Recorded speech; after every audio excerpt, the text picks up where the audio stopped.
Brol vous présente Ménage à deux.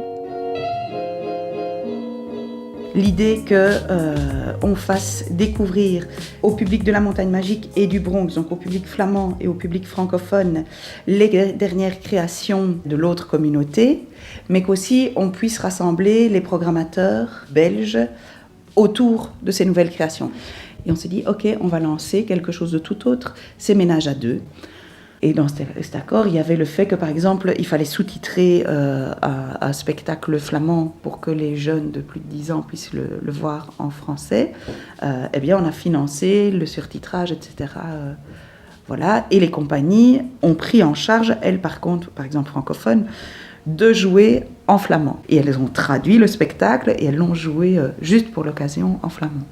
Et puis, c'était aussi, par exemple, mettre un spectacle flamand, mais en langue imagée, voire imaginaire, pour que ce ne soit pas juste les publics flamands qui viennent chez nous, les publics francophones qui aillent au Bronx, mais aussi que ces publics se rencontrent lors d'une représentation. Mais d'avoir aussi des discussions sur le fonctionnement de la création en Belgique francophone et le fonctionnement de la création jeune public en Belgique flamande. C'est là qu'on s'est rendu compte vraiment qu'on était dans des pratiques, mais totalement différentes aussi.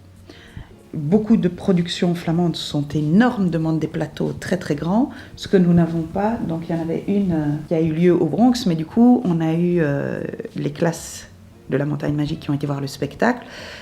Ça a amené un choc terrible, un des profs a voulu sortir de la salle, donc était totalement dérouté par la proposition qui était faite là. Et donc nous avons eu une réunion avec la direction de l'école, les enseignants qui étaient venus, le centre PMS. Et pendant 1h30, on a parlé de pourquoi ils avaient été autant bousculés, parce que jamais en 10 ans la Montagne Magique n'avait été bousculée comme ça. Et donc c'était vraiment intéressant de voir que les enjeux se situent à des endroits différents dans la création flamande, parfois dans la création francophone. Et alors, il y a une chose qui est très claire, c'est que budgétairement, il y a des moyens en Flandre qu'il n'y a pas du côté francophone.